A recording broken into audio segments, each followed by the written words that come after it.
Hello and welcome to Quantum IAS. In this video, we are going to discuss the test number 3, that is from the electricity and magnetism module. I hope all of you have given the test, and this video or this discussion video will help you in getting an edge over the answer. Right. Now, the first question consists of 5 parts. So first question A, and this question is saying about a vertical oriented dipole having dipole moment P is kept at height h above an infinitely large horizontal conducting plate which is grounded as shown in the diagram. Calculate the force between the electric dipole and the conducting plate by the method of images. So in this question they have already mentioned the method that you have to use in this question. Also remember this, if you see this graph, you have to assume this, that dipole is placed there, that means h is much greater than d. That you should have to mention, right?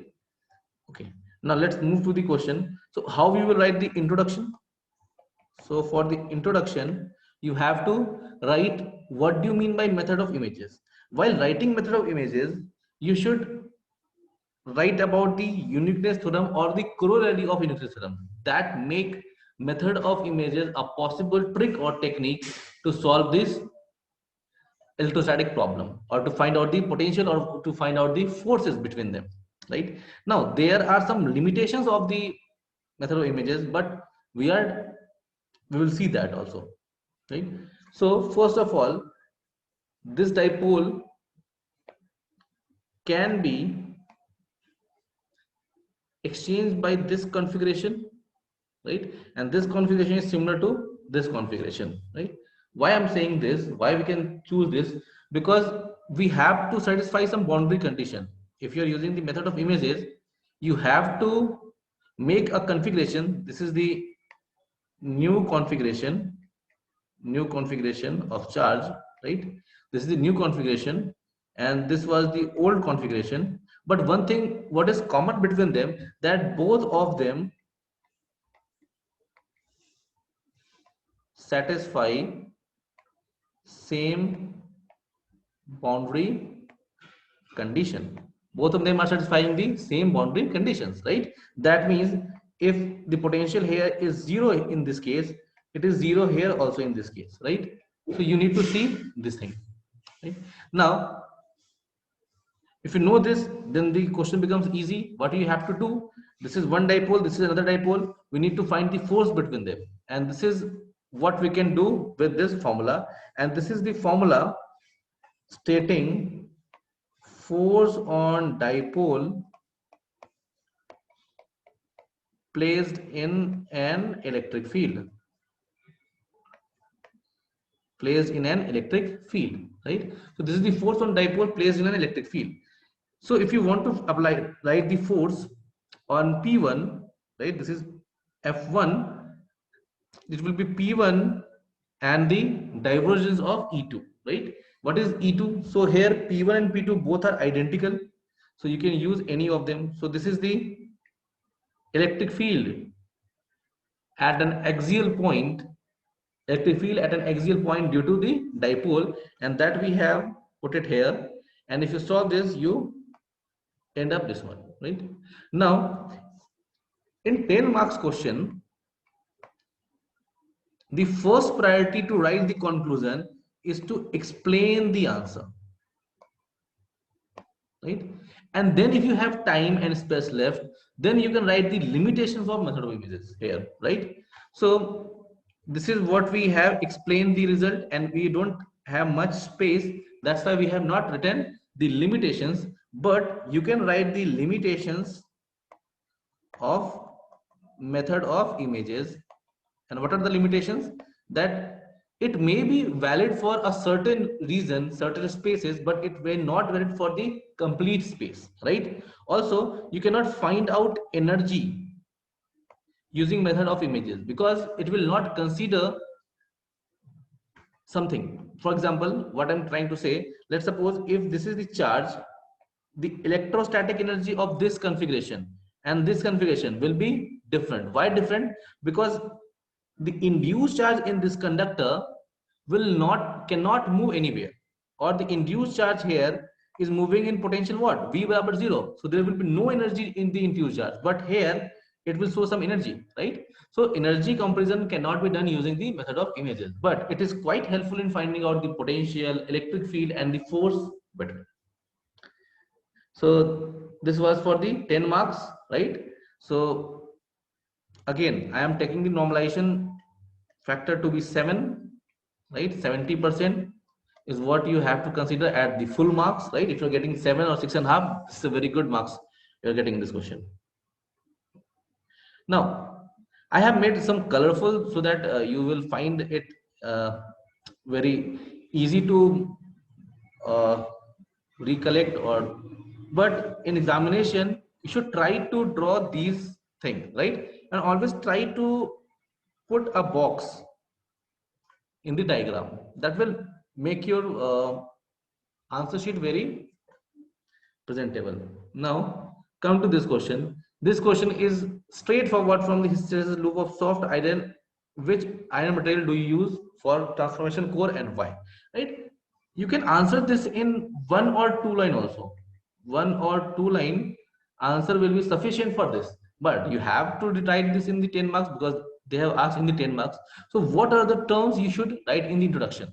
So first try to make, always for introduction, I have already told you multiple times, you should write the definition, you should write the laws, you should write the any phenomena associated with it, right? Any physical quantity you are getting here, right? So all these things you should write in the introduction. Also any formula, right? So these things should be mentioned in the introduction part. Now here, what is hysteresis loop? Basically, it is the loop which relates the magnetic flux density and the auxiliary field, right? And this is what we have done for the ferromagnetic material. And ferromagnetic material are basically what? They are non-linear, right? You have studied about the linear and non-linear materials. They are non-linear. That's why we are getting a curve like this, right? Now, again, in the question, they have written the soft iron and steel. So if you see the graph, there are various property associated with this graph, but which property makes the distinction between the soft and hard material is the corrosive force or the corrosivity, right? And this is the corrosive force or the corrosivity, right? The amount of auxiliary field or the magnetic field it needed to make it magnetic induction 0 in the negative sense, right? So this is what is corrosive force, right? Also you can define this thing. If you have space, you can define it also, right? Now, so the first part is clear. We have discussed what is hysteresis loop here, what is soft and iron steel here, right? And how we categorize soft and iron steel. Now, come to the next part. We have to take material which is used for the transformer core. And what is essential condition for making transformer core? That it should have high permeability, high hysteresis loss, and high specific resistance, right? So which one is preferable? So we will see this thing. This is a comparison of the property between soft iron and steel, right? So corrosivity is low here, high here. So see the corrosivity, based on the corrosivity we have defined the soft and hard. And again, these two property, permeability, right, and hysteresis loss, will tell us that high permeability and low hysteresis loss, that's why we choose soft iron over hard steel for the transformer core. And even any quantity for the temporary magnetization, we use is soft iron, right? So this is what you can make. Also, see, I don't have much space to draw, or if you're drawing this, it is okay. Also, you can draw this graph and mark this one, right? So I have made two graphs. You can make one graph on also, that will work. But always try to include, you should write it down. Always try to include graph or any diagram given in question. Given in question, any diagram you should mention it. Now come to again this one, that is electric field is given, and this is harmonically oscillating electric field. Show that the conduction current is in phase with electric field and displacement current is in phase with the. So what you can do, what I have not written here, that you can define electric field if you wish. See, again, you have to check the feasibility. For 10 marks question, you have less time to devote it or less space to write it, right? So you can adjust it on your own, right? So you can write about electric field also in one line, or you can skip it, right? Better if you can write. And then you have to write about what is conduction current. And see, if you want to hear what you're getting in the question, there is a contradiction that the conduction current is in phase, but the displacement current is not in phase with the electric field. It is leading by pi by 2. So you should define this in such a way, right, that it also contradicts both of them, right? That the conduction current arises due to the charge of flow current, while displacement current arises due to time varying field. There is no movement of charge associated with the displacement current, right? Now, conduction current also follows laws of Ohm's law, but displacement current do not. So you can make a distinction between conduction current or displacement current also. This you can also do if you have time space left there. Now this is important part to do. So if this is the case, then you can write J is what? I by A. And we need to find out A. So I is what? JA. That is basically current density into the area. And this is the Ohm's law. And this is the what? Current density. This is the electric field. And if you put it here, you will find that J is equals to what? Sigma E naught I omega T, right? And if you multiply with the area, you will get this one, right? And if you see the phase here, it is what? E to the power minus I omega T, which is in phase with the, this one. See, the phase is what also here? I omega T, right? So this is the first part of the question is completed, right? This also you should make, right? This is showing what? These both of them are in same phase. Also you can mix this and this graph in one place. That you can do easily. Why I have done this? Because I have some left, I have done some calculation here, some space left here, so I use for the graph. Here I have done some calculation, some space left, so I have used it for the graph. Now come to the displacement current. So you need not to derive this, right? Because you can, these are some standard result, you can use it directly, but you have to mention that what they are meaning. Or if you have multiple, let's suppose say 6, 7, 8 or more than 5 or more than 4 things to describe that what are they. So you should simply write symbols have their usable meaning, right? Because all of you know that in this question J is what? Current density, E is electric field, epsilon is what? Permittivity.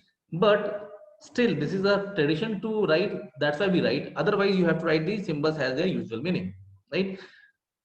Everyone will understand what you have stated here, right? Now also I want to, okay, also one more thing.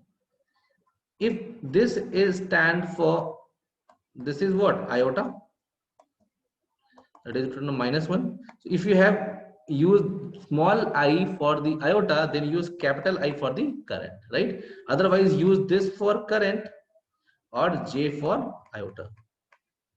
You can use any one you like, but do not use both of them. So JD is what? If you differentiate it, what? I will come outside, right? E to the power I will what? Come outside. So the E I omega this thing, and this can be written as this one. How we can write this? So if you remember the Euler formula, that is E to the power I theta is what?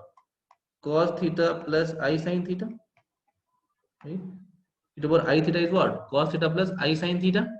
And if you write I about this,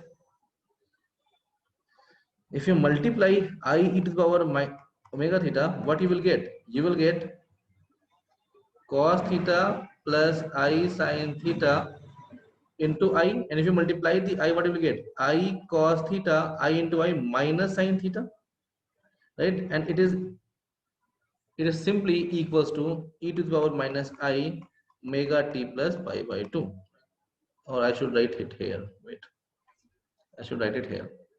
That is e to the power minus I theta is basically what?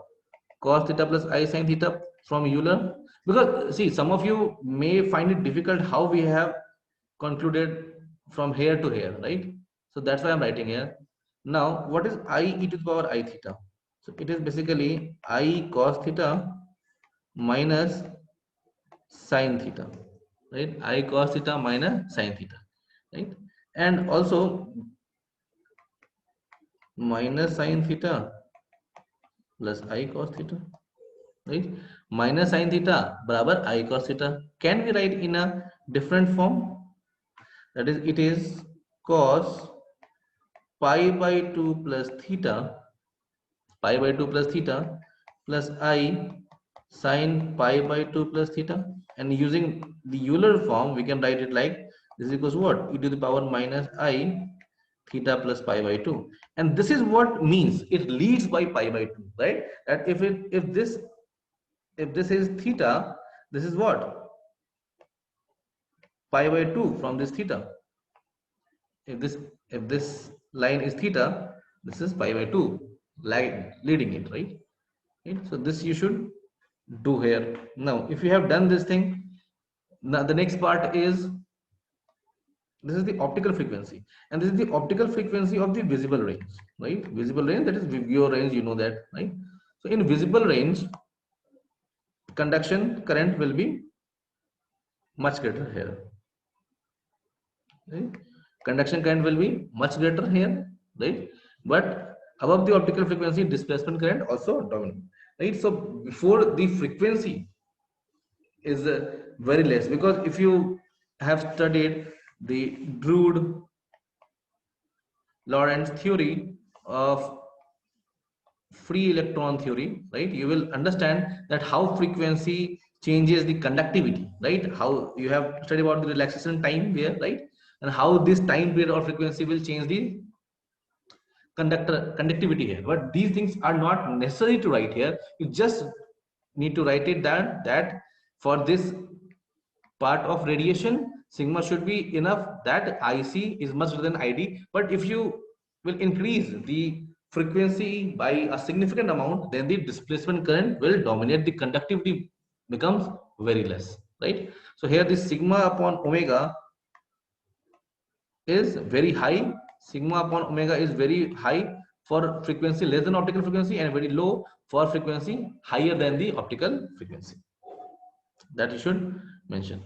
So this is, again, this is what you have to write in the conclusion. So no need to write the conclusion in this question, because the answer here again itself is a conclusion, and in 10 marks question you don't have such much space to write.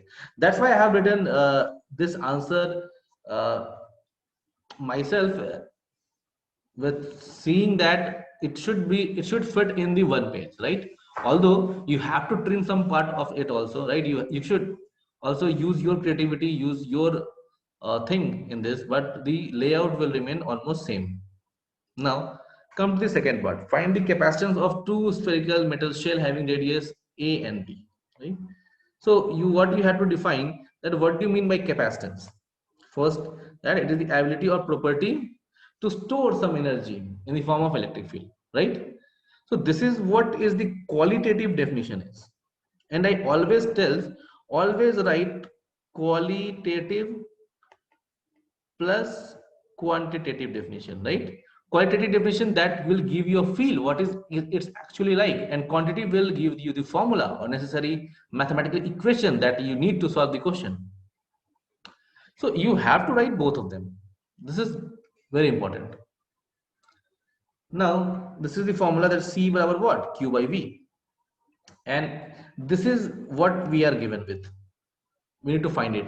Now again, capacitance is a geometrical property. It neither depends upon the charge on it or the potential difference across it. So what we will do, why we have chosen this arrangement only? Can we choose another one? Yes, we can choose. You can choose any configuration. You can say that this one is as Q1, the inner side is at Q2, and outer side as Q3. Will it change the capacitance? No. So why will you use this complex system? We will try to use the minimalistic approach or the minimum effort calculation here, right? What we have done, we have grounded the outer part so that the no charge reside on the outer parts, the potential will become zero there. Again, here also it is a conductor, so all charge will lie on the outer surface, that is plus q, and here there will be minus q due to the induction between the both surfaces. Now comes the second part. We need to find out the q. Q is already mentioned, that is q, right? We need to find out the v. So you have to find out the v, you have to find it out using two methods, right? Do not use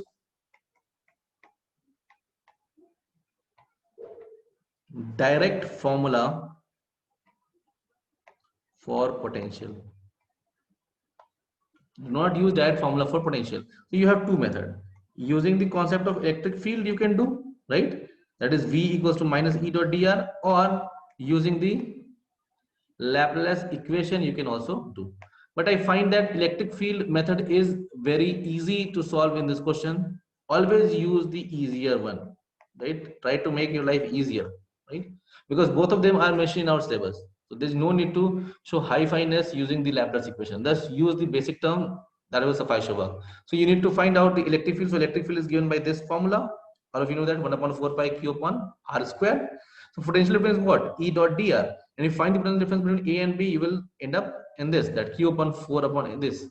And if you put in the formula, you will get 4 pi epsilon naught A B upon B minus A. If you closely look at it, A, B and E naught, all of them as what? Geometrical property.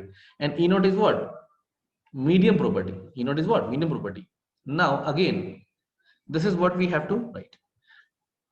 Again, these, you can explain this result that it's a geometrical property, that will suffice your work in the conclusion. Or you can also write that for if you place a dielectric between them, right? Dielectric between them of dielectric constant k, then what? The capacitance will increase k times, right? This also you can write in the conclusion, or you can write the what is the various application of capacitor. So it is used in timing, also smoothing, coupling, tuning, and storing energy, right? So all these things you should have studied in your classes, right, in detail, right? So these are right. So you can use either this conclusion will also work. You can end it here also. You can end it here also. You can end it here also, right? I have given all the three things you can write, but do not write more than that because you will lose some time in your paper, right? So try to focus and try to give that much attention that is needed there. Okay. Now come to the first one, the next one. So starting from the expression for the electrostatics, obtain the Poisson equation and symbol has their usual meaning. Now, in this question, what I have already told you, what is the people do mistake that they solve using the Laplace, that makes the calculation lengthy, right? In this question, I have already told you that people start deriving this thing, right? But this is not required. Again, if you look at this question, one of the common mistake after checking so much, evaluated so much copy, I have encountered that people start deriving this formula and they derive it from the Gauss's law in differential equation, right? And they start deriving this one. They do not take this much into account. What you need to do, you have to start from here and finish up to this, right? And this is mentioned in the question, although it is clearly mentioned in the question, but I don't know why many of you write like this, that you again without taking the question, you just see that the Poisson equation is there, you have to obtain that result, you just derive as done in the class.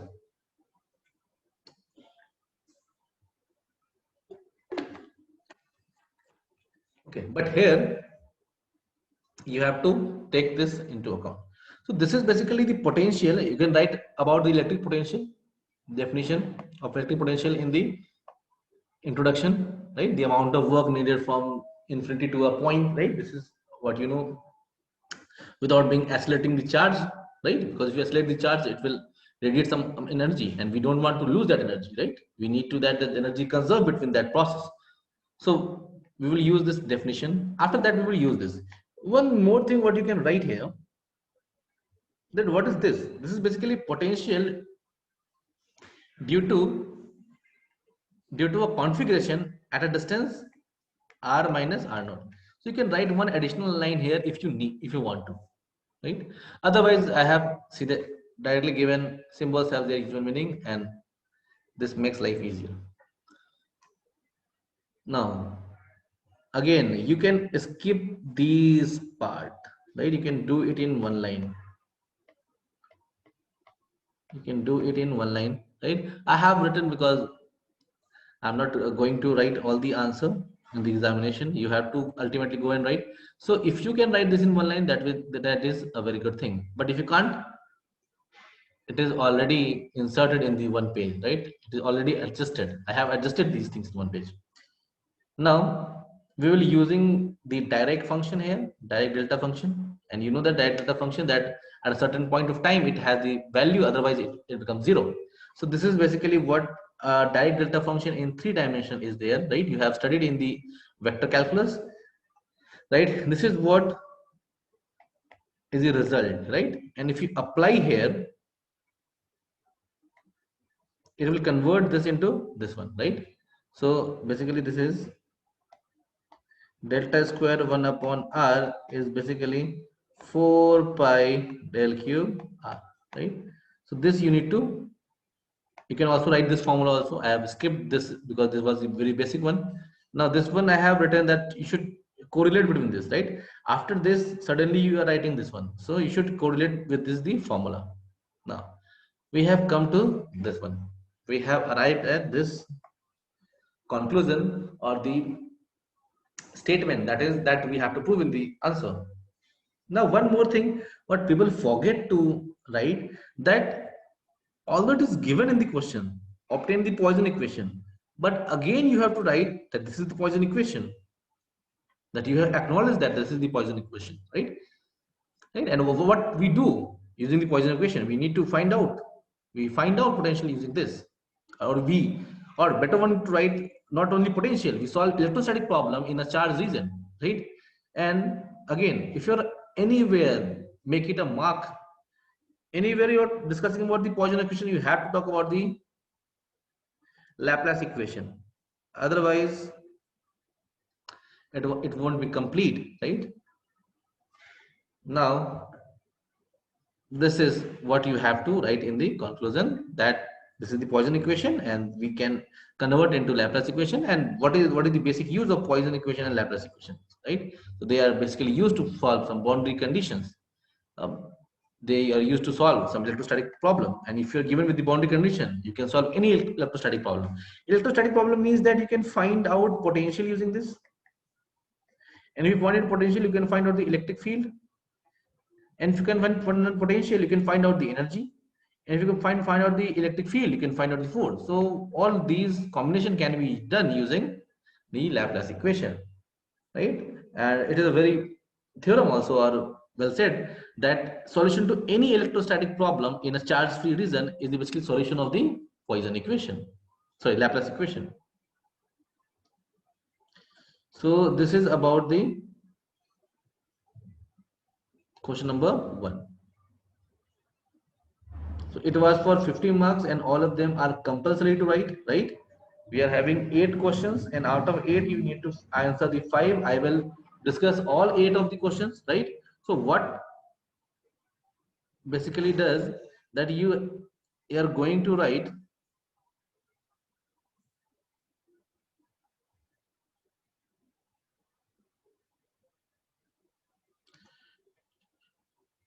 see, what is the benefit of this test, that instead of 5 questions you are getting what, 8 questions. So this is for 250 marks, you are getting for 400 marks, right? So this is what is unique about the test is at Quantum IAS, that we give you options to choose to get the real feel of the examination, that we're not going to give only 5 questions, we give always 8 questions, and out of 8 questions you need to attempt the 5, and is this 8 question is almost around 30 questions. right? This 8 question is almost about 30 question, including 4 sub part, right? 30 question and 32 questions, and this is what, around 20 questions, right? 19 to 20 questions, and here you're getting 32 questions, right? So you're getting much A's over this one, right? You're getting, oh, not getting 1, you're getting 1.5, right? So you're getting 50% extra in every test, right? Now, why I'm telling you this, what you need to do with this, maybe uh, most of you have not answered question number 2, or few of you have not answered question number 2, you have skipped it, you have answered question number 3 or 4, right? You can skip it, 1 is compulsory but 2 is not compulsory. If you have answered it, try to evaluate or try to mark it in your copy. If you have not answered it, I will request you to first write down the answer,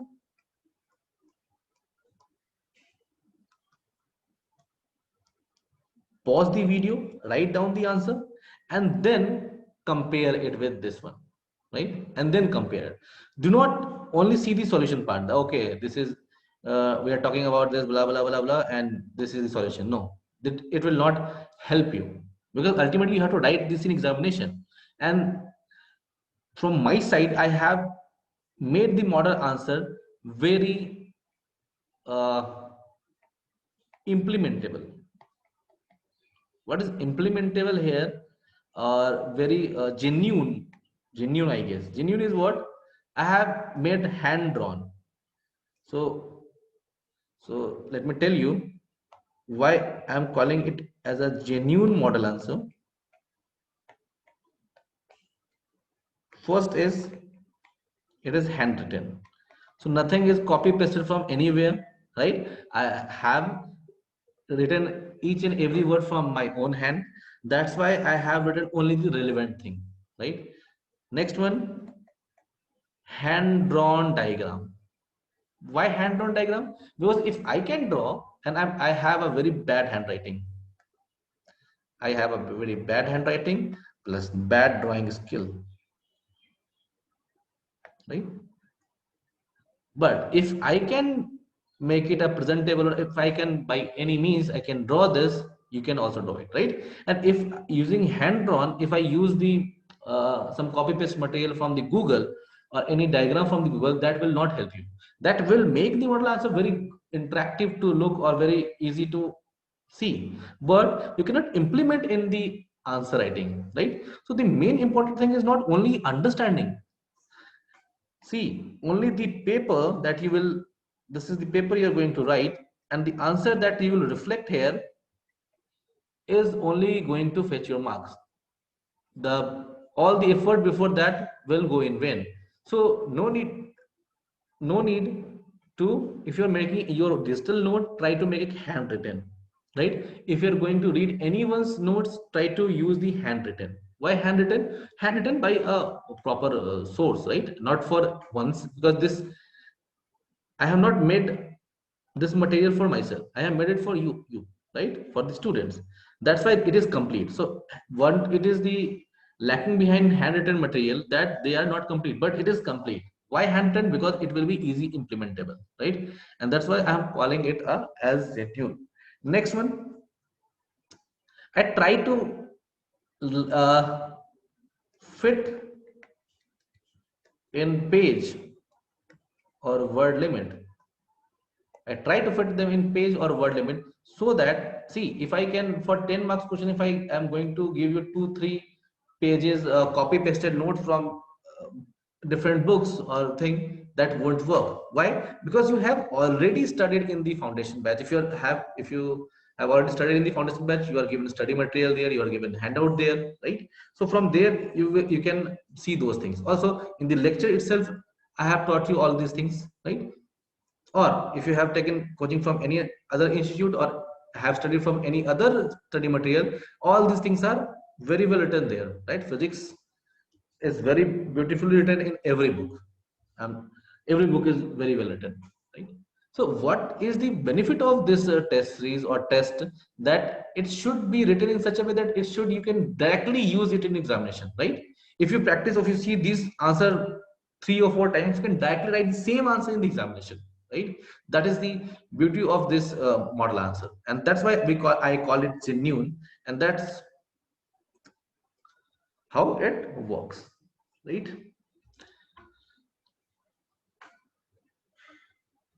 Also, I have used some of the you can make use of definitions from here, how I write the introduction, and how should be the conclusion work with every given situations, right? So these things will help you in making this model answer very genuine. Also, I have used Google, Wikipedia, and different online sources or books for writing out the some of the definitions. Some of the definition I have written in my own terms. Some of the definition are bookish, right? Why bookish? Because if you're not able to write definition on your own, or if you find it a difficulty in writing the definition of your own, or if you find the bookish definition is a better one than you can thought of, then you should use that only. Now, enough of this, come to the next question, right? So main motive behind is that how you should use this material or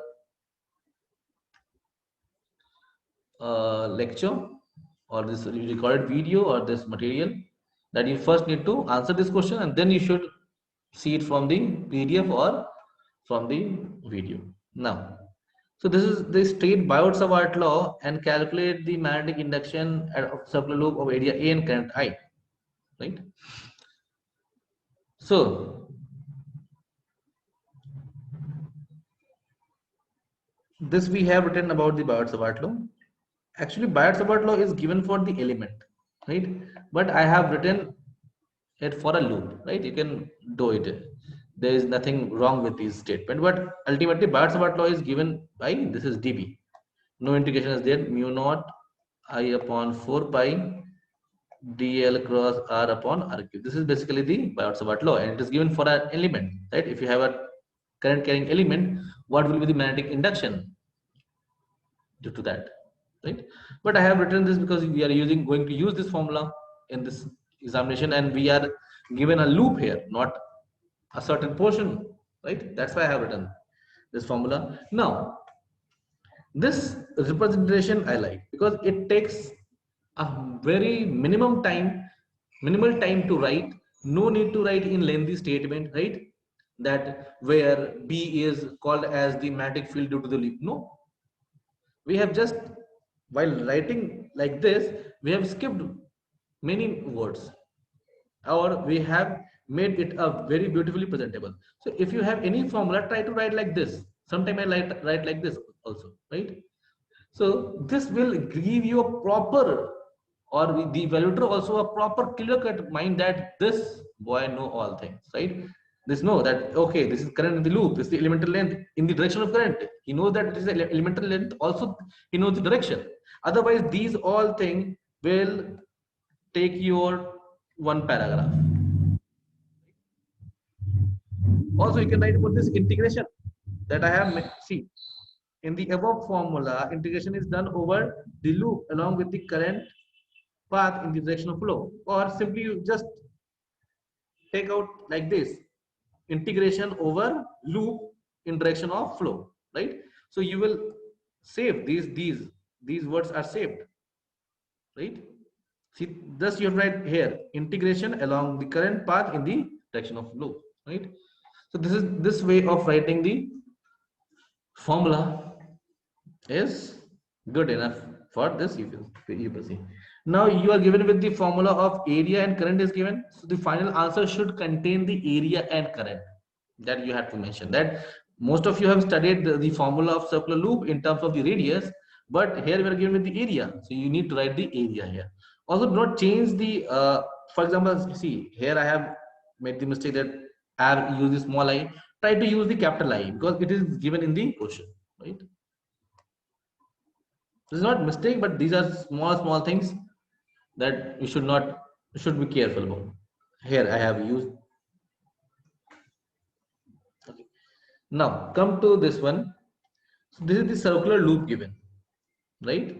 And this point we need to find out the magnetic field. Well, how can we find out the magnetic field? So we are going to take an element here. If you take the element here, what will happen? That this is dl, this is the direction of dl, and it will make what? 90 degree with this r. Can you see this?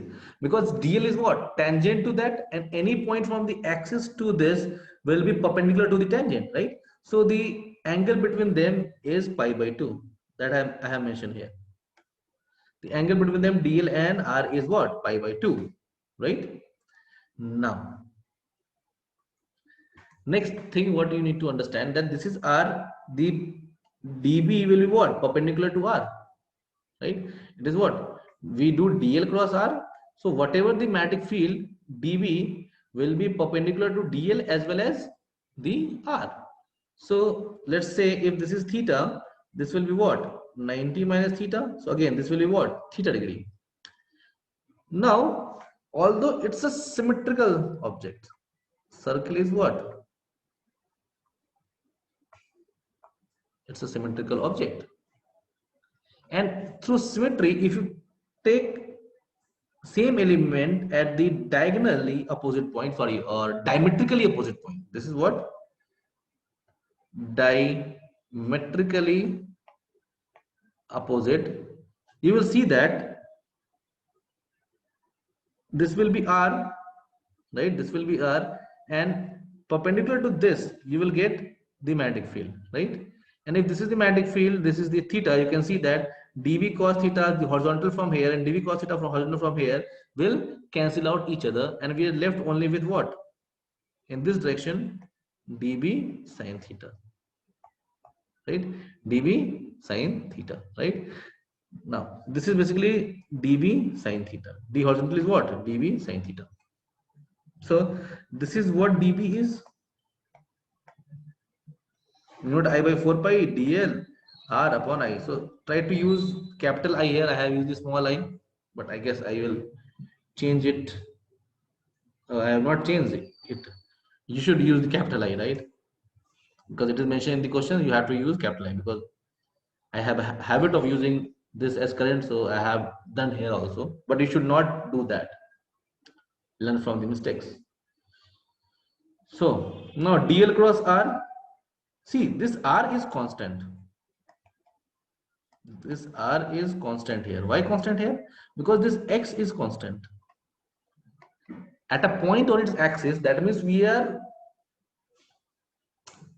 taking that point as constant. Now one more thing, the radius x is given here.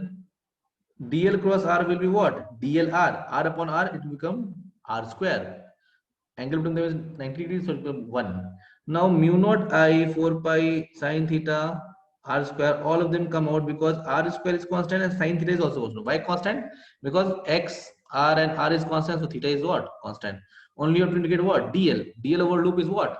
The circumference of the circle. It is what? 2 pi r. If you put all these things, you will get this one. Again, pi r square, a barabar what? Pi r square. Just put the value, you will get this answer. So this is what I have mentioned in the question. You just need to find out magnetic induction due to circular loop current I, and this is the answer we get.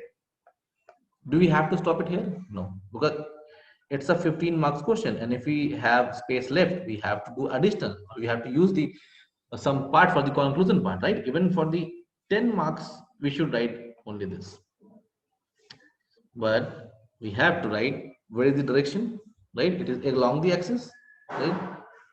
What is the magnetic field at the center?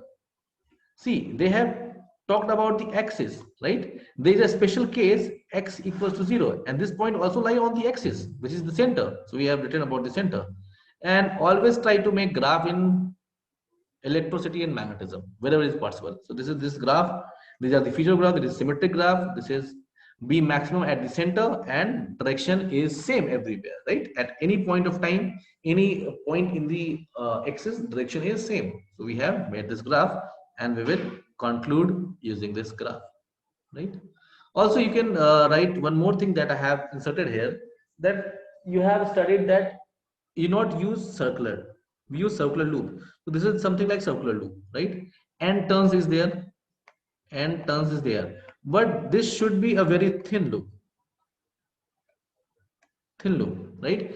If it is not a thin loop, then it will not be the case. This will not the case answer, right? So we are understanding what this one is loop, the current is in this direction. The second loop, the current is in this direction. The third loop in this direction, and all of them are superimposing on each other.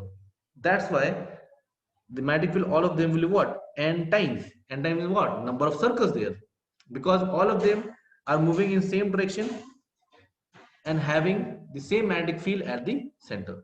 So if you have n number of turns, the magnetic field will be something like n into the magnetic field due to the one circle, one loop. Next, come to the, this one is a very straightforward question, right? Easy to write. Write down the Maxwell equation for linear directrix and deduce the equation of continuity, and it is for 10 marks. See, write down. No need to do any PhD over it, just write it down, right? So they have asked for the linear dialectics, but we will write for a general case so that it will compare between the vacuum and the dielectric.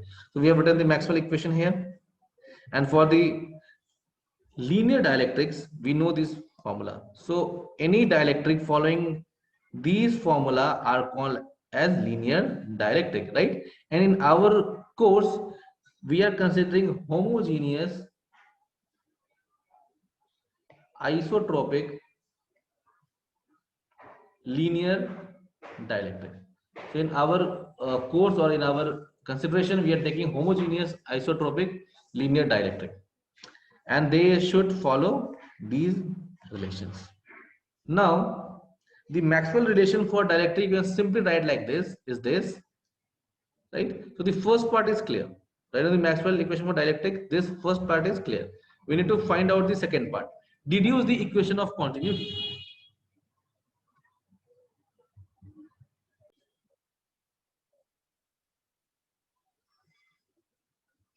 So second part, we can write the equation of continuity. So this is the equation of continuity, right? That divergence of the current density is what? Negative of the rate of change of charge density, right? Again, you can write, see, we have very symbol here, right? Multiple symbol here, E, B, rho, H, here for the vector sign, J, right? So we simply, what have I not written? Yes, I have written. Symbol has their usual meaning, right? If you have written anywhere in the question that the symbol has the usual meaning, or above if you have written symbol has the usual meaning, you need not to repeat it anywhere. I'm repeating one more time. If you have written symbol has the usual meaning in the starting of any equation, you need not to write in the every formula everywhere, right? One time is enough, right? So here this is the continuity equation, and we need to find out the continuity equation, deduce the equation of continuity, and this is the Maxwell equation for linear dielectric. So we will use Maxwell equation to derive the equation of continuity, and we are using the fourth equation, this, for finding out the equation of continuity, right? So this is Maxwell law, and we are taking the divergence, and we know that divergence of curl of any vector is zero. Divergence of curl of any vector is zero. Curl of divergence of any vector is zero, right? Both of them are true. And this one we have used the formula for writing these D. Again, we have used it from here. Now, if you put the value, you get the answer, right? So just we need to explain this one for the 10 marks question, that what happens if rho is zero, right? If rho is zero, we have steady flow of current, and for this only we have studied the magnetostatics, right? So these things also you write, right? Whatever you have studied in the magnetostatics is valid only when this is true, right? Again, you have to pay respect to the marking scheme, right? Because it will define how much you are going to write, right? So show that the displacement current between the plates of pallet is equal to conduction. Again, I'm not going to do the same and same. This is the difference between the conductor displacement current and the conduction current, right? And now we will use the concept of Maxwell equation, right? This is the Ampere's law, modified Ampere's law. We will use this.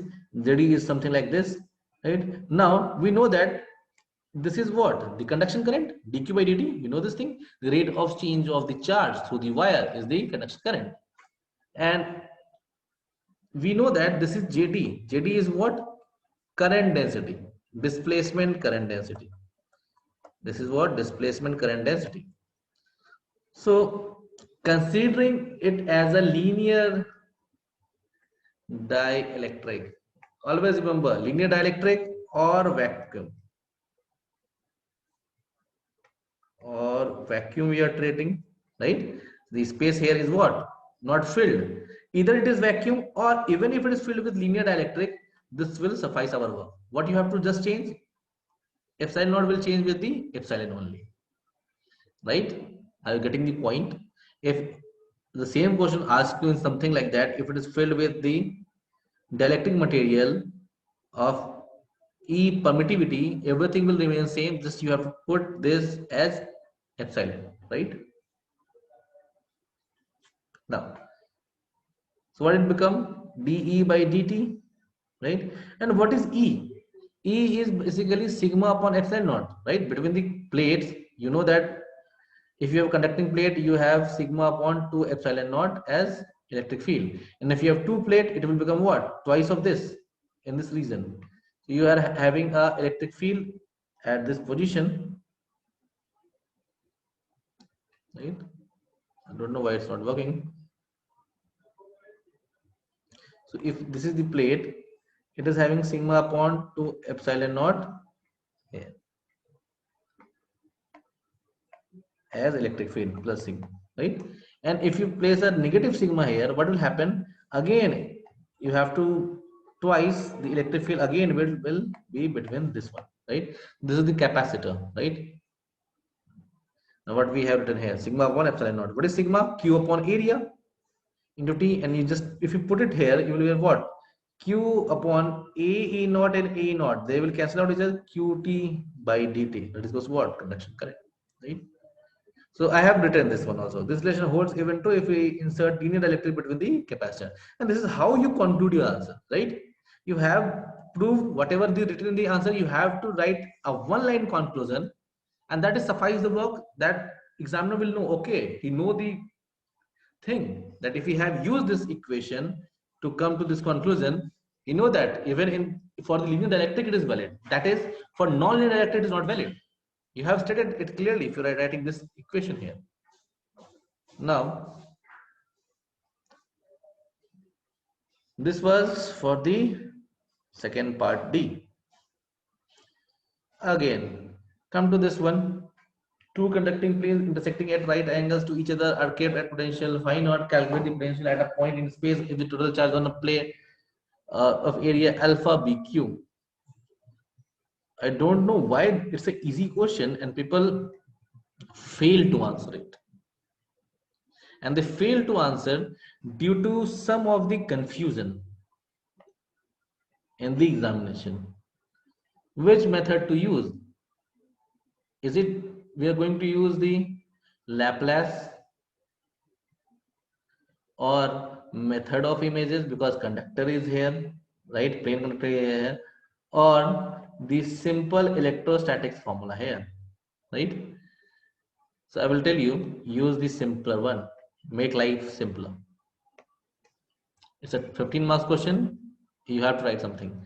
So this is how we have introduced or started the question by introducing the electric potential. This is the physical quantity that is mentioned in the question that we have to discuss here. And then we have arranged.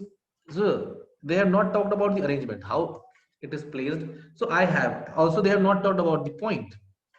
So we have to state that, okay, this is the point in XYZ plane and we're taking these two planes, right? And where X is the distance between YZ plane and Y is the distance between XZ plane. And they are in the XZ as well as YZ plane. The conductors are in these two planes, right? So we need to find out the potential between them. So this is what we have just discussed, the electric field due to a conducting plate near them, right? If you go very far away from this, it will not work, right? So you have to also write the assumptions here. Not phi is what? Minus E dot L. See, I'll use minus V barabar E dot DL. But they had talked about phi. That's why try to use their symbols, right? Because it will become very relatable. So this is a scalar quantity. We know these things. So these things I have written extra. If you are not going to write this thing also, that will also suffice your work, right? This is sufficient to write that the potential due to 1 plus 2 is the same. For the first conductor, we have used the same thing, right? So if this is the conductor, and if you want to wish to find it y above from this point, right? And we know that the electric field is what? Sigma upon 2 epsilon naught, which is constant. Which is what? Which is constant. So the constant will come outside and dy from y0 to y will become y. And we are having what? Potential is what? Phi naught at y equals 0. See, this is the plane and it is already at potential phi naught, right? And it is what? Y0. So at y0, phi is equals to phi naught. So that's what we have mentioned here. This is very essential part of this. So we have calculated the first potential. Again, similarly, we have calculated the second potential, right? And if you put, this is the answer. Now, what I always tell you that explain your result in conclusion. Explain your result. What's lagging? Explain your result in conclusion, right? Okay, it is lagging, so understand it. This is how I explain. Potential will decrease if we increase x and y coordinate. Yes, it is showing from here that if you have 2 phi naught near it, and if you increase the x, y, right, any of the coordinate, it will increase, but it is independent of the z, right? That any z coordinate, it will have the same value, right? So this is what I always tell you to interpret your result, right? And this is what a simple or basic conclusion should look like. Sometimes you have to write the simple conclusion also, right? Because not every answer you can write a very remarkable conclusion, or also they don't deserve, some questions don't deserve a very remarkable conclusion, right? So this is what this question deserve, I guess. If you have some unique uh, ideas about the conclusion also, you should integrate it in yourself also, integrate it in your answer. Okay, so again, some of you might have not solved question number 3. You have skipped it because in 8 you have to select only 5. But still, I suggest you to first write the answer. I know it's the most painful thing, right? Writing the answer. But again, stop the video, pause the video, and first write the question number 3. All the part, A, B, C, D, or whatever, A, B, C. And then see this discussion. Now, this question is basically of 20 marks, and we have respected its marking scheme, and that's why I have treated it some exhaustively. Although I can write it in a minimalistic form also, but I guess writing it exhaustively is the need of this question, right? So see, how do you explain the blue of sky color? This is a one-liner thing, right? If you get to know about this, that the scattering is 1 upon lambda by 4, you can easily say that, okay, more scattering will be of the blue light. That's why we see our sky is blue. Khatam. That's it. That's only the use of this part. the most of the part will define around this radiation by bound law and hence derive the condition for Rayleigh scattering, right? Rayleigh scattering. What are the conditions? See, first condition you cannot derive, that is particles should be very small, right? And this is the second one. So have I written the conditions?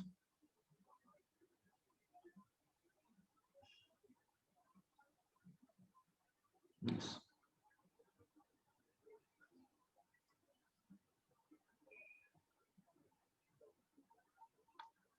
Okay, now come to this one. So this is what some conditions look like, right? So if you have bound charge Q oscillating with natural frequency omega naught, so what we are considering that in any material we have some bound charge and it should be oscillating, right? We know this thing. Charges oscillate inside this thing and it should have a natural frequency omega naught of the oscillation.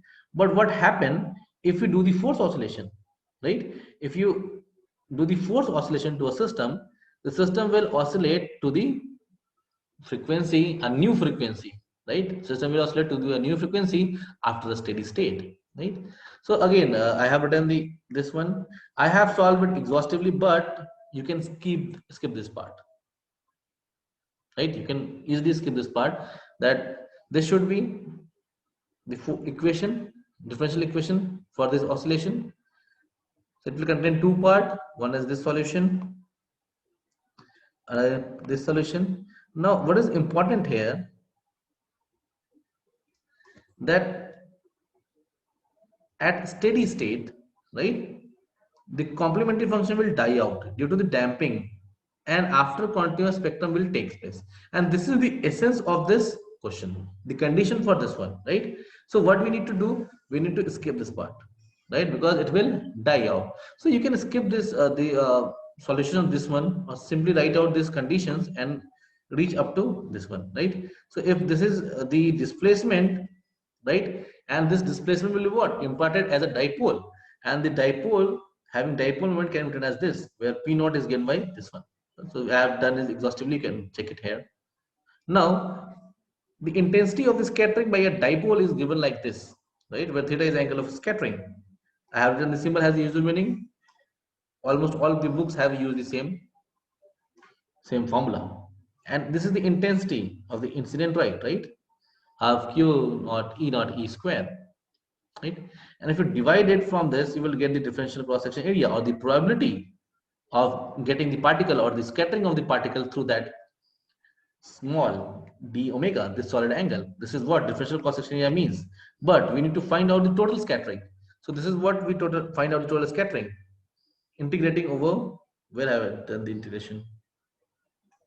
This is, yes, integrating over the 0 to 2 pi, right? We can write this 2 pi sine theta d theta, right, for d omega. So it is what sigma total becomes like, right? And now here you will reach up to that. This depends upon omega 4, that is, if you divide it, omega is 1 upon lambda. So this is the condition for Rayleigh scattering,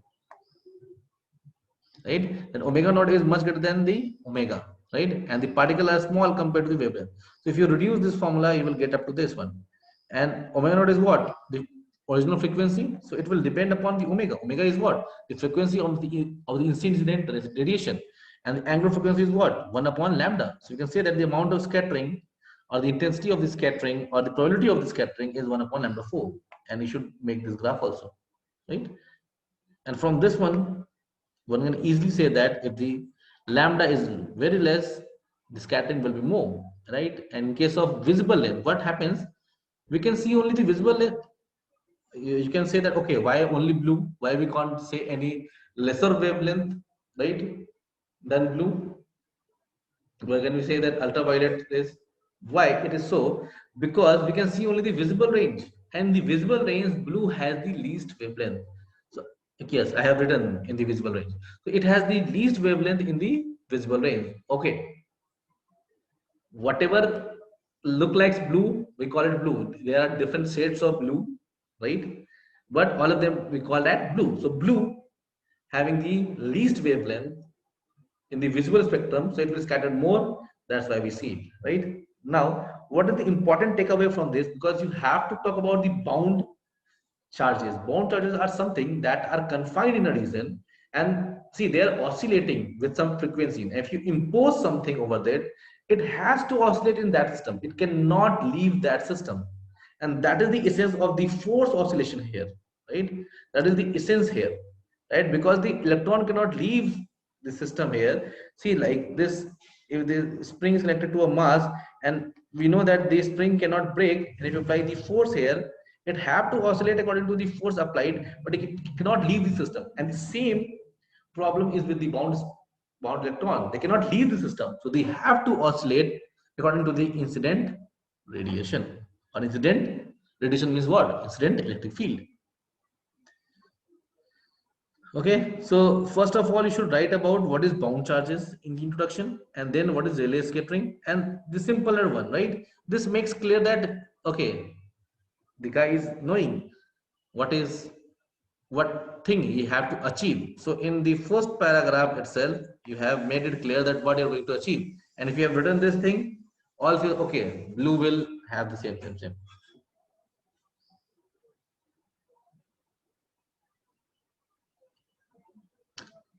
Now,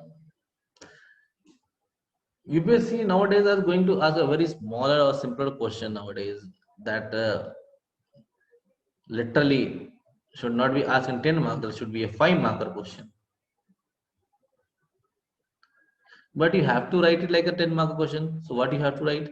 So they have written that it is an RMS of 50 hertz. So do not write that I RMS is equals to what? I maximum by root 2. Rather, assume that okay, this is the sinusoidal function of the current we are taking. This is the graph, and from this we can find it that I RMS is I number root 2. So whatever I have done till here is basically nothing. We are going loop and loop and loop. Okay, we are considering only, not solving the question, because this is the need of this question. You have to write or establish a relation between IRMS and the I maximum, and from where we get I naught and omega, and just we need to, this is our equation. We got the I naught from IRMS, and omega is already given there. We just need to find out the T, but the T here, you should make the graph. Graph is very essential here. Graph is important here. T is what? After it reaches the peak. This is the peak at where it reaches, and after this time you have to calculate. And something here, negative one, right? You are getting that negative minus sign. Okay. And at last I have concluded that this property of changing polarity is various application in daily life, and that's why we prefer AC over DC in our transmission. Oh, okay, they are having multiple applications, multiple of relation between AC and DC, right? In your classes, you have already studied that the difference between AC and DC and why we prefer AC over DC. So you can write any of the point here. I don't have much space here, that's why I have written, or this is the minimal answer you should write. What is important to write, that you should into whatever in 10 marks, always you have to explain your result. Okay, you have to explain the minus sign here, right? So it will something like this, and the same position will be like here also, right? So pi by 2 is not doing anything, but pi by 2 is changing the sign here. So here pi by 2 is not changing anything, but pi by 2 by pi 2 by pi will change the sign. So if you write at t barabar 0.0125 second, you will get the same answer, but with a positive sign, right? So I guess yes, this is enough for this question. In introduction, I have written what do you mean by alternating current, right? So it's the simplest question till now. Now come to the 3C, third question, and this part C, and it is of 20 marks. Always first look at the marks and write answer respecting that marks. Now, here you need to find out the value of E and H. Have they written what is E and H? No, but you know that. What is E and H of a wire carrying current and Poynting vector, right? So this is how they write, and this is how you have to also write, right? The symbol has the usual meaning. So we will define what you mean by electric field intensity. E is what? Electric field intensity. And H is what? Magnetic field intensity or the auxiliary field, right? So I have defined both of them, right? And let's find it out. So you have to find it out on your own. What UPSC does, that it gives you that you should take a wire, right? A wire should be long. It's up to you. Wire is, see, if you have seen wire is what? Wire is something that its length is much larger than the radius. That you have to understood, right? That it should be an infinite wire or a long cylindrical wire. It's made in terms of cylindrical shape. So no one is going to tell you the dimension or the structure of the configuration. You have to assume from the wire. If it's a wire, it should be cylindrical, it should be long. All of you have to mention carrying a current. They have not given the current. You have to assume the current, right? You have to assume the radius, and then you have to solve. So according to the Ampere's law, we can write this one, right? And if you do the integration over, this is what I have taken the Ampere's law, and if you can say that, see, this is the direction of Ampere, so this is the direction of Ampere. H is in the same direction, right? See, H is in the same direction as of the loop. So I am taking that the angle between H and L is what? 0. Simply it will become what? H integration dl. And integration dl is what? Simply 2 pi r, right? And it equals to I. I is the free current here. So H is equals to something like this, and I have used symbol here. So if you put your right hand and curl around the H, you will find out the direction of H, and it is equals to phi cap. Also use this type of small coordinate showing thing, right? This will make your much easier. Now, considering linear charge density lambda and applying Gauss law, we get something like this, right? We know that this is the Gauss law, and using the Gauss law, we will find the electric field something like this, right? Again, here the cylinder is here. You will take the Gaussian surface of length L. This is the Gaussian surface of length L. So what is the area total? It will be what? 2 pi RL, current surface area of the cylinder. And what is the total charge? Pi into L, right? And we know that if this is the electric field will pass from this, it will be parallel to this one, right? So all of the electric field will pass from the curved surface only, not from the upper surface. So these two upper surface electric field will not pass, because, let me show you this thing. If this is the cylinder, electric field is in this direction.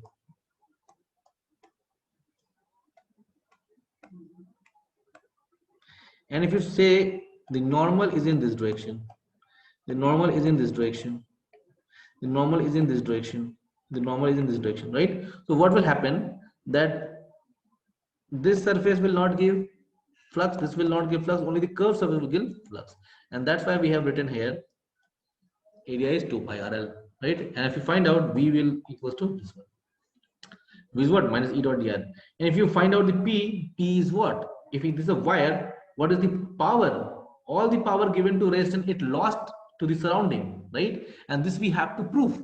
The energy we are giving to the wire is basically the energy lost by the wire. This is the flow. Whatever energy flow in the resistance, it dissipate in the form of heat. And that's why we use the bulb, resistance in the bulb or the heater, right? Earlier days. Now, this is the one part of the question, right? Okay, this is the current, or so this is the energy flowing per unit time in the wire. Now, we talks about the Poynting vector. This is what? E cross H. It also talks about the energy that is flowing through the wire. And if you do this thing, if you E cross H, we'll find it is lambda I 4 pi I square E naught Z square. And again, for the total flow, we will integrate over the whole surface, right? And we will end up in this only, right? We need not to solve this further. Why? Because this is exactly same like this one. We have to only prove that they are similar, right? So they are similar, that whatever we have thought is true, right? Now, what is the question was talking about? The question was talking about by computing Poynting vector so that it represents a flow of energy into the wire, right? Now, how we will show that some it is coming in positive, it is coming negative.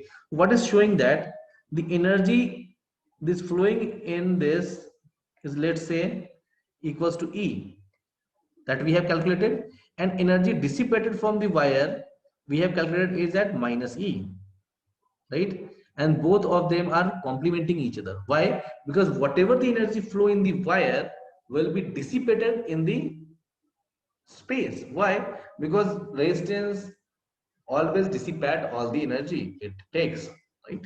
And V equals to I does the same thing. So this is about how many marks? I guess 15 marks, 20 marks. You can write something extra about Poynting vector if you wish to. Also, you can make the graph of E and H if you have some time, but this is sufficient. Everything will just like writing extra, and we don't need to write extra because you have to write the whole paper, not one question, right? And two paper in a day, right? So 6 hours of writing, so you cannot write, you cannot think everything for that question. Okay. Now, this is basically an RLC circuit. See, whatever the circuit is there, you need to find out whether it's a AC circuit or a DC circuit. In DC circuit, whether it's a steady state or it's a transient state. If it's a steady state, what is the category? If it's transient state, what is the category? So by seeing this question, how we can see that what is the category of this question? So first one is series LCR. Okay, R is given, the energy stored in the circuit decreases by this of oscillation. If the natural unfrequency is this, determine the value of inductor and the quality factor. They have mentioned R, L, C, and energy stored in the circuit. That means if the energy stored in the circuit, it is stored in form of what? It is stored in the capacitor. Because if you apply, so how we get up to this? Because this is the most important part in this solving this question. Other rest you can solve easily. But identifying what is the circuit diagram of this question, it is the most difficult part of this question. That okay, we know that RLC is there, but whether it is connected to a battery or power source or not, that you have to mention, right? So I am saying that it is not connected to a battery. Why? Because if it's connected to a battery, then the energy stored will not decrease, rather it will increase, right? And if it decreasing, that means the energy stored in the capacitor and it is decreasing, or the capacitor is discharging by inductor and resistance. I should write it here. That capacitor is discharging using resistance and inductor.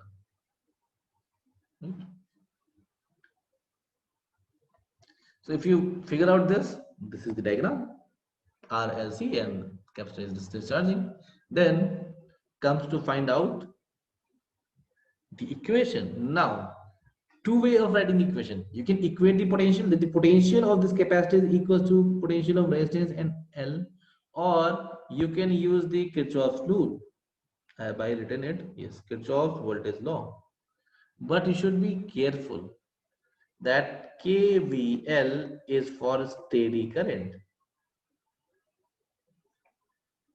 It is not for non-steady current, but here the current is changing with time. So always remember, and this is a very star mark,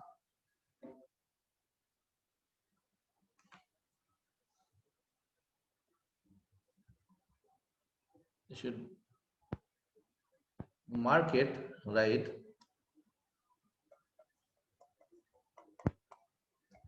KCL and KVL is valid only for steady current, only for steady current.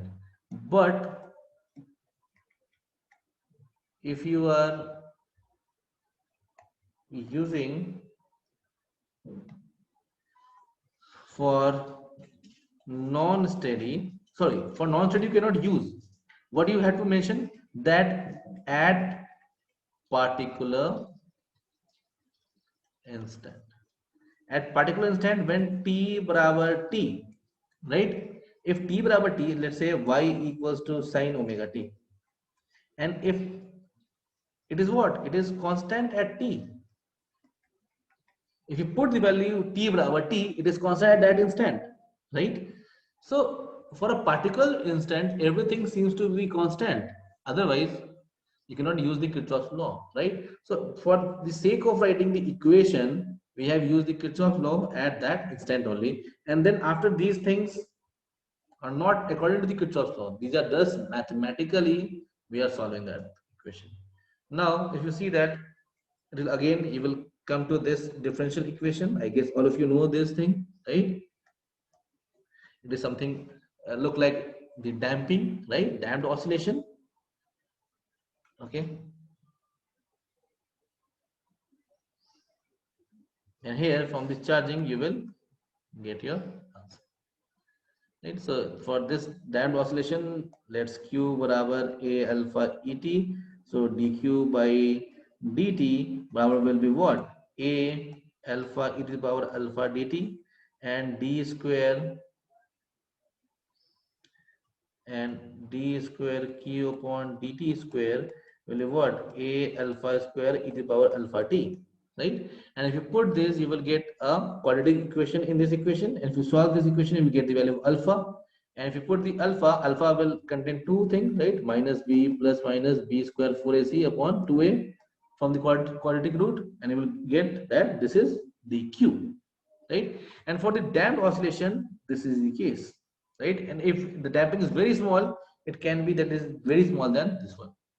You will get q barabar this one.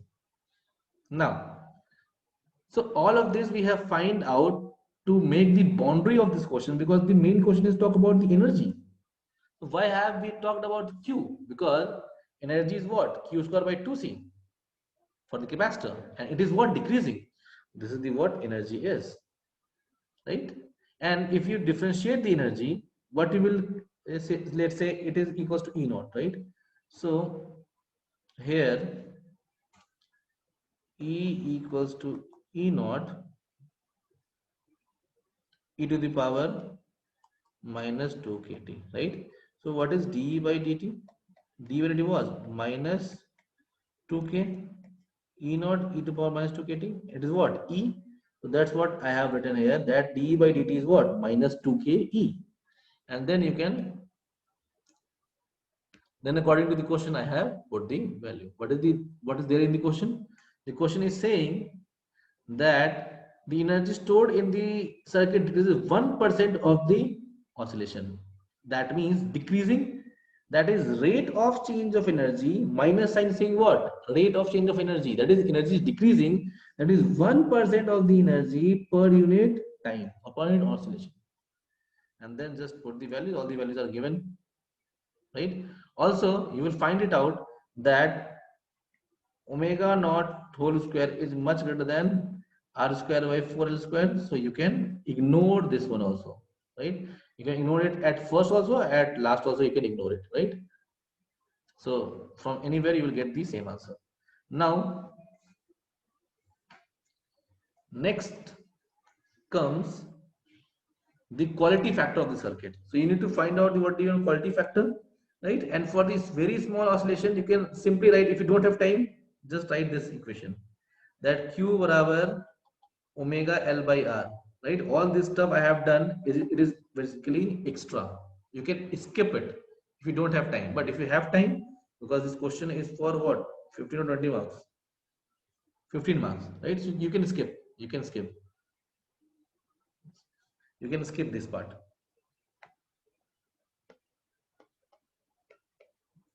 Right? For 20 marks, you have to do this thing. Then the quality factor is it. And this is a very high quality factor. What the high quality factor say? That the oscillation will die out slowly. If you can see here, the charge is decreasing exponentially, right? The amplitude of charge is what? Decreasing exponentially. So the decreasing will be a lesser, the curve will be a lesser steeper, right? If the quality factor is high, right? So this is all about question number 3. Now come to question number 4. Again, some of you might have not solved this, so again I suggest you to solve it first, and then see this video. So this is a very straightforward question. No need to think of the introduction, no need to think for the conclusion, right? So what should we write in the introduction? They have said write the Planck's law, and should the Planck's law reduce to this is itself. The first one is introduction and the last one is conclusion. The same thing we are going to write, nothing more than that. So here we have, first is what do you mean by black body radiation, right? What is a black body? It absorbs all the radiation, whatever you give it to it, and then it can radiate all the energy that it having. But this radiation is basically given by the Stephen Boltzmann law, and they said that, or the Planck's also have given that the radiation will be basically discrete and it will be polychromatic. So, right? Discrete means that it will not be a continuous spectrum. It will be a discrete spectrum. And discrete, and what I said that first is discrete and second is polychromatic. Right? Not only one wavelength will come out from that radiation, multiple wavelength radiation will be seen. Right? Now let's come to the, first we have described the black body radiation. What do you mean by black body radiation? And then we have come to the our main question, what is Planck's law? And Planck's law is basically based on two assumptions. First, the energy of the different levels are the integral multiple of them, or they are discrete. This is what discrete means here, right? And second one, if transition of energy is possible, it should be the multiple of h nu, or between two adjacent level, it is what? H mu. So these are two assumptions that Planck's hold, right? And by holding these assumptions, they are very similar, right? I think every one of you know these assumptions, right? Also, these are formulated or these are modified in the quantum mechanics. Also, they make a base there also, right? But again, what Planck stated? This one, right? That u lambda, that is basically the energy density, right? This is the what? Energy density is something like this. Just you have to write what is black body radiation, what is Planck radiation. Just the graph is showing that how temperature variation is looking here, right? That's it. And what Planck law include, right? It is how it is very effective. That's it, what you have to write it here.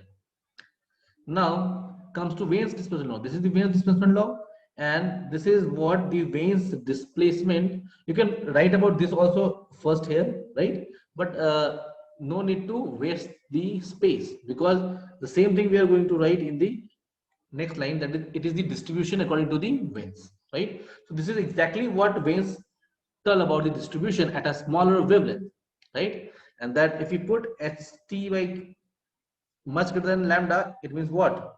This is much greater than 1, and if it is much greater than 1, we can ignore the 1 from this. If you ignore the 1 from this, you will get this one, and this is what Wien said. Now next one, Rayleigh jeans for the higher. So one thing you should write about the ultraviolet catastrophe, that it is good for large wavelength, but for low wavelength it cannot hold, right? It's inconsistent. So for higher wavelength, lambda is much greater than this one, e minus this one. If you do the expansion of the exponential, you will, I guess every one of you know the exponential of e to the power x. You do the e to the power x exponential, right? So e to the power x minus 1 is basically what? X, right? Using this, we have written this one. And if you put it here, u lambda will become something like this, which is basically the Rayleigh-Jeans distribution, right? Now again come to the question. What they have written? Black body radiation, key terms, we have discussed. Planck's law, we have discussed. Assumption also, and where you can use it also. Graph also. Reduces to veins and genes. We have done it analytically. Then comes the time for the graph. This is must for this question. You cannot escape this. Because this graph itself is self-sufficient to answer the complete question, right? And also, when you're doing this in examination, and if you're doing with the one pen only, try to make one graph as dot, right? One graph, let's say this graph as dot, something like this, right? And one graph as dash, and one as solid, right? So this is you shouldn't try, because in examination you're not going to have this color thing, so you have to manage on your own, right? And again, we have copy pasted from the question itself. Whatever the question says, it we have said that okay, this is true, and we agree with you. Now, okay, is this the yes, this is the last question that we are going to discuss in this video. Section B we will discuss in the next video. So using the MPS and continuity law, so the divergence of current density is 0, right? So here ascent was given, change it to current, or maybe it will be modified in your PDF. Again, talk about what you may MPS law. This is the easy question. Talks about equation of continuity, and using MPS and continuity law, so the divergence is 0. So this is basically MPS law, right? And using this, what we can do, taking the divergence, and divergence of curl of a vector is 0. So from here you will get that this is the 0. This is what question asked, and you have done. This is a one-line thing, one-liner thing. But we made the whole base. What is the equation of quantity? What is Ampere's law? That's how you have to write, because this is only the numerical part of the question, the solution part of the question. But again, the flow is important. The presentation is important, right? Again, if this is the case, you can extend it over this. See, a complete this one is conclusion, right? What I concluded, if this is 0, then divergence of current density, conduction current density is what? Minus of divergence of displacement current density, that is equals to minus del by rho by dt. So from here we have silent relation between the divergence of displacement current density and the rho, right? Volume density, charge volume density. And this was very helpful in formulating the modified Ampere's law. This is this, right? So if you can see it from here, that we from here we got it here, and from here we got it here, and this much what we have done extra is just to supplement this answer, so that it look like we are respecting the 10 marker question, right? Otherwise it is a 2 marker question, that prove this one, right? So that's enough for now. Section B will be discussed in a separate video, because otherwise it will become too long, right? Because here again we are not discussing one test, we are discussing more than 1.5 tests, right? Because in one test you have 5 questions, in 1.5 tests you have 7.5 questions, so we are discussing 8 questions, so it is more than one test. So this is the end of section 1, and we will meet in the section B of this discussion. Thank you for watching.